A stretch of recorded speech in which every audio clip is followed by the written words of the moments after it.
아버지가 돌아가시던 날 우리 가족은 단 한 번도 겪어보지 못했던 침묵 속에 서 있었다. 장례식장 안에는 조용한 울음과 낯선 사람들의 조문이 이어졌지만 정작 가족인 우리는 서로 눈도 제대로 마주치지 못했다. 이상했다. 분명 아버지는 생전 늘 가족을 화목하게 만들려고 애쓰던 분이었는데 아버지가 떠난 지금 우리는 이상하리만큼 서로를 경계하고 있었다. 그 이유가 무엇인지 나는 그때까지만 해도 몰랐다. 장례 사흘째 되던 날 아버지의 검은 양복 주머니에서 발견된 작은 봉투 하나가 모든 것의 시작이 될 줄은 정말 몰랐다. 작은 메모지에 아버지가 직접 쓴 듯한 글자. 아이들아, 이것은 내가 떠난 뒤 꼭 확인해 줬으면 한다. 처음에는 그저 생전에 못다 한 말이나 작은 편지 정도라고 생각했다. 그런데 봉투 안에는 유언장 초안처럼 보이는 문서가 있었고 그 문서 한 장이 우리 가족을 파괴하는 씨앗이 되었다. 유언장 초안에는 상속 재산 대부분을 큰형에게 준다는 내용이 적혀 있었다. 이유는 없었다. 그냥 큰아들에게 맡기는 것이 가장 좋을 것 같아라고 단 한 줄만 적혀 있었다. 나는 물론이고 둘째 형과 막내 누나까지 모두 멍해졌다. 평소 아버지는 어느 자식 하나 편애한 적이 없었고 오히려 큰형에게 더 엄격했던 분이었다. 그런데 유언장처럼 보이는 문서에는 큰형에게 모든 책임과 재산을 맡긴다는 식의 문장이 반복해서 적혀 있었다. 혹시 아버지가 치매라도 왔던 건가? 감정적 판단을 한 건가? 아니면 큰형이 아버지를 압박한 것일까? 의문이 꼬리에 꼬리를 물었다. 그런데 가장 충격적인 건 정작 큰형은 이 문서를 보자마자 얼굴이 새파랗게 질렸다는 것이다. 마치 본인이 알지 못한 무엇인가가 갑자기 눈앞에 등장한 것처럼 큰형은 손을 떨며 문서를 내려놓았다. 나 아닌데, 나 이런 거 몰라. 말끝이 흐려지자 분위기는 더 이상 미묘함을 넘어서 불신을 뿜어내기 시작했다. 장례가 끝난 뒤 상속 관련 정식 서류를 보기 위해 변호사를 찾아갔다. 그런데 놀랍게도 정식 공증된 유언장은 없었다. 아버지는 유언을 남기지 않은 상태로 돌아가셨고 법적으로 처리할 문제는 단순히 사망한 부모의 재산을 자녀들이 법정 비율대로 나누는 것이었다. 그런데 문제는 장례식장에서 발견된 그 문서였다. 정식 효력은 없지만 심리적으로 우리 가족 모두를 흔들어 놓기에는 충분했다. 큰형은 계속해서 자신은 모르는 일이라고 했지만 둘째 형은 도무지 이해할 수 없다는 듯 큰형을 몰아붙였다. 아버지가 왜 너한테만? 이유라도 있어야 하잖아. 큰형은 그저 고개를 저으며 답을 하지 못했다. 옆에서 누나는 울기 시작했고 나는 그 상황을 지켜보며 점점 불안이 커졌다. 아버지가 평소에 큰형에게 말하지 않은 무언가를 부탁한 건 아닐까? 아니면 큰형이 말하지 않은 비밀이 있을지도 모른다는 생각이 머릿속을 스쳤다. 며칠 뒤 큰형이 우리를 전부 불러 모았다. 본인은 숨긴 게 없고 정말로 유언장 초안이 왜 자신에게 유리하게 적혀 있는지 알지 못한다고 말했다. 그러면서도 큰형은 우리에게 미안하다고 했다. 자신에게 향하는 공격적인 질문과 의심을 견디기 힘들다며 상속 문제는 법대로 깔끔하게 나누자고 제안했다. 이성적으로는 그 말이 맞았다. 하지만 이미 마음속에 자리 잡은 의심은 쉽게 사라지지 않았다. 둘째 형은 여전히 큰형이 뭔가 숨기고 있다고 생각했고 누나는 아버지가 생전에 큰형에게 비밀스러운 부탁을 하지 않았는지 계속 짐작했다. 그때 나는 작은 생각 하나가 머리를 스쳤다. 아버지가 돌아가시기 전 마지막 한 달 동안 병원에 오랜 시간을 머물렀는데 그때 큰형이 유난히 자주 병원에 들렀다는 사실이었다. 그동안 아무도 신경 쓰지 않았던 부분이지만 지금 생각해보니 그것이 단서가 될 수 있었다. 나는 조심스럽게 큰형에게 물었다. 형, 아버지 돌아가시기 전 병원에서 무슨 얘기한 적 있어? 큰형은 한참 말이 없다가 결국 어렵게 입을 열었다. 아버지는 큰형에게 한 가지 부탁을 했다고 했다. 우리에게 말하지 말아달라는 전제와 함께 가족들이 싸우지 않았으면 좋겠다는 말을 반복했다고 했다.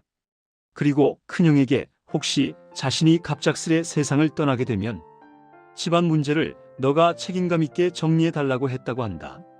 그러면서 자신이 직접 유언장을 쓰려고 했지만 여러 번 마음이 바뀌어 결국 완성하지 못했다고. 큰형은 그걸 나중에 설명하려 했다고 했다. 하지만 이상했다. 병원에서 그렇게 중요한 대화를 나눴으면서 왜 장례식장에서 되려 놀란 표정을 했을까? 나는 의문을 숨기지 않고 물었다. 큰형은 곧바로 답하지 못했다. 그리고 어렵게 이야기한 것은 아버지가 부탁한 내용과는 별개로 자신도 장례식장에서 본 문서는 처음 본 것이 맞다고 했다. 즉, 아버지가 말로만 남긴 부탁과 그 문서는 전혀 다른 내용이라는 것이다. 그때부터 우리 가족은 진실을 찾기 위해 더 많은 이야기를 꺼내기 시작했다. 그러던 중 막내 누나가 어느 날 갑자기 중요해 보이는 사실을 말했다. 아버지가 돌아가시기 몇 달 전 낯선 남자와 병원 복도에서 이야기하는 모습을 우연히 봤다는 것이다. 그리고 그 남자가 나중에는 큰형과도 잠깐 대화를 나누는 모습을 목격했다고 했다. 누나는 그때는 그냥 지인이겠거니 했지만 지금 생각해보니 그 남자의 존재가 매우 의심스러웠다고 말했다. 큰형은 그 말을 듣자마자 얼굴이 굳어졌고 둘째 형은 더욱 큰형을 몰아세우기 시작했다. 결국 또 내가 뭔가 알고 있었던 거 아니야? 큰형은 흔들리는 목소리로 사실을 털어놓았다. 아버지가 돌아가시기 전 병원비 문제로 친한 지인에게 잠시 도움을 요청했고 그 사람이 병원에 찾아왔었다고. 그리고 그 지인이 상속 문제에도 조언을 해보겠다고 하며 유언장 작성을 도와주겠다 했다고 했다. 하지만 그 이후 아버지와 그가 만나 어떤 얘기를 나눴는지는 큰형도 모른다고 했다. 한동안 가족들은 더 깊은 진실을 찾기 위해 아버지가 남긴 서류들을 하나하나 살폈다. 그러던 중 나는 아버지의 서랍 안쪽에서 오래된 통장과 함께 한 장의 종이를 발견했다. 그 종이에는 아버지가 직접 적은 메모가 있었고 놀랍게도 장례식장에서 발견된 유언장 초안과는 전혀 다른 내용이었다. 그 메모에는 상속을 모두 자녀들에게 공평하게 나누고 싶다는 아주 단순한 문장이 있었다. 하지만 메모의 마지막 줄에는 이런 글이 적혀 있었다.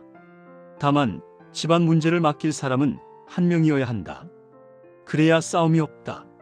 나는 그 내용을 가족들에게 공유했고 순간 모두의 얼굴에는 혼란이 스쳤다. 아버지는 자녀들을 공평하게 생각했지만 한 명에게 책임을 맡기고 싶어 했던 것이다. 하지만 그것이 곧 재산을 한 사람에게 몰아주려 했다는 의미는 아니었다. 그렇다면 장례식장에서 발견된 유언장 초안은 도대체 누구의 작품이었던 걸까? 조사를 계속하던 중 병원 CCTV 기록을 확인하게 되었다. 그리고 거기서 충격적인 장면을 보게 되었다. 아버지의 병실 앞에서 큰형과 그 낯선 남자가 다투듯이 대화하는 모습이었다.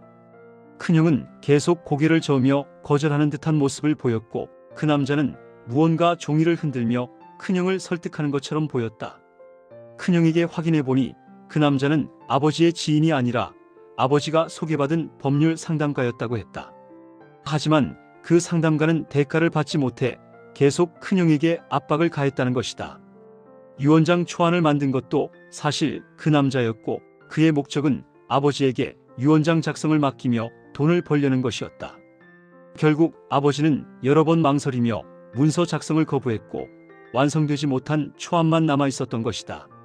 장례식장에서 발견된 문서는 그 상담가가 아버지에게 건네려 했던 미완성 시안이었다. 큰형은 그 사실을 말하면 가족들이 오해할까봐 두려워 숨겼다고 했다. 가족들은 잠시 침묵했다. 그동안 서로에게 던졌던 의심과 비난이 허무하게 느껴졌다. 둘째 형은 고개를 떨구며 큰형에게 사과했고 누나도 울면서 그동안 오해했다고 말했다. 나도 마찬가지였다. 큰형은 억울함 속에서도 끝까지 가족을 지키려 했던 것이다. 결국 우리 가족은 아버지의 진짜 뜻을 따르기로 했다. 아버지의 마지막 메모 내용대로 상속은 공평하게 나누고 집안의 큰 결정은 큰형이 맡되 가족 모두가 상의하는 방식으로 진행하기로 했다. 상속 문제로 시작된 갈등이었지만 결국 우리는 다시 서로를 이해하게 되었고 오히려 더 단단해졌다고 느꼈다. 아버지는 떠나셨지만 남긴 마지막 흔적이 우리를 한번 흔들고 다시 하나로 묶어준 셈이었다. 그 후로 몇 달이 흐른 지금 우리는 아버지가 남긴 메모를 액자로 만들어 집안에 걸어두었다. 가족이 싸우지 않았으면 좋겠다. 그 문장은 그 어떤 재산보다 더 큰 유산이 되었다.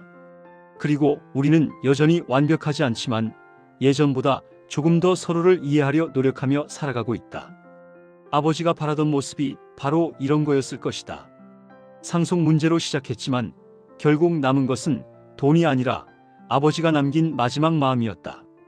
이제는 가족 모두가 아버지의 뜻을 잊지 않기 위해 매년 그분을 기리는 날에 모여 서로의 안부를 나누며 지내고 있다. 아버지는 떠났지만 그의 말은 우리 삶 속에서 여전히 살아 숨쉬고 있다. 그리고 그 말 덕분에 우리는 다시 하나가 되었다.